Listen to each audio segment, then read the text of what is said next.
Hello everyone, I am Diane and this is my midterm presentation.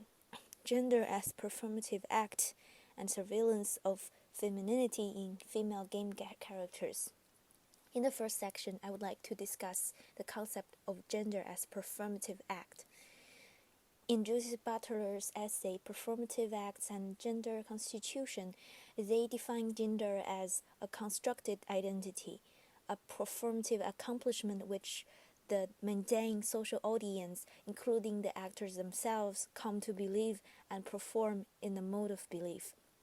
Butler believes that gender is not biologically determined, but socially and historically constructed by its own performance. Therefore, essentially, gender is a set of performative acts that are implemented by both the social audience and the actors, and for women in particular, the expected gender expression is conditioned by the ideal of a woman of a certain type of femininity and feminine performance. And applying this concept to character design for video game, I believe that a large number of female characters in games are designed not as the realistic depiction of female traits, but as a culturally curated ideal of woman, of female, and of femininity.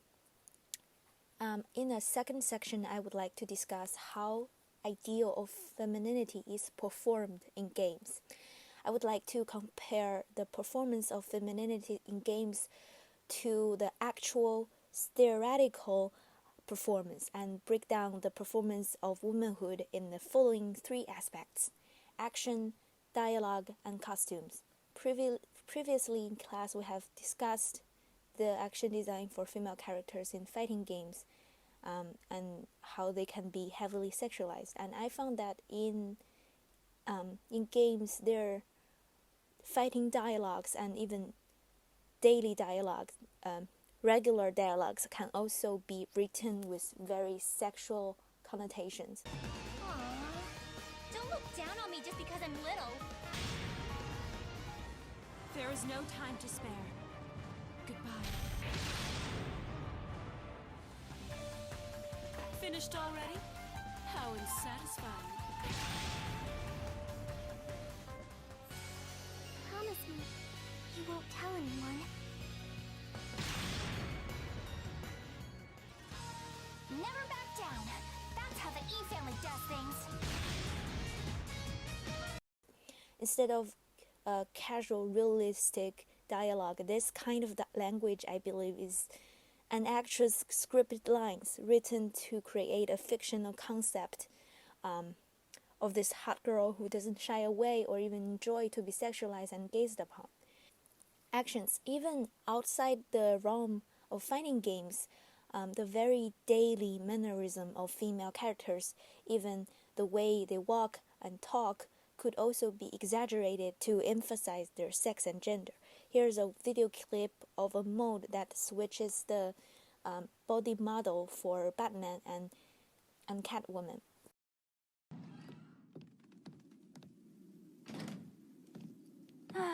Fresh air, freedom, and darkness. Perfect. How shall we celebrate? I know a couple of poor, defenseless museums, but then again, I also know a couple of hotels. Tonight's not over yet. There's more work to be done. Of course there is. You do know how to kill the mood. Do you ever take the night off? Do you ever take the suit off? Not on nights like this, Selena. It's what I do. Fine. I guess I'll hit an art gallery or two, while the big bad bat's distracted. You're not going to thank me? Why? It's what you do. I've never seen anyone actually walk like that in real life. Many of the players are used to see female characters present themselves in that way in games. But with the modal switch, we can see exactly how performative and deliberate the actions could be. And the third aspect is costumes. I don't think I need to explain this one too much about costumes, because female gears and armors can always be designed to, they're always designed to be this over-the-top costumes, instead of the realistic wearings. Visual designs for male armor usually emphasis on the functionality and status and stuff, while for the female characters, the design is there to express the female gender and more than the actual functionality. I found this one particularly interesting because this is from a Chinese game. The design is based on Taoism, which is an asceticism religion that encourages repression of sexual desire, but the female character still reveals her skin regardless. So in game, I believe the idea of femininity is performed through sexualized actions, dialogues, and costumes. But who are those girls, those female characters performing for?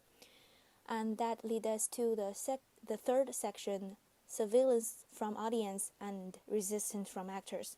Let us go back to Judith Butler's essay. Gender is a performative accomplishment, which the mundane social audience, including the actors themselves, come to believe and perform in the mode of belief.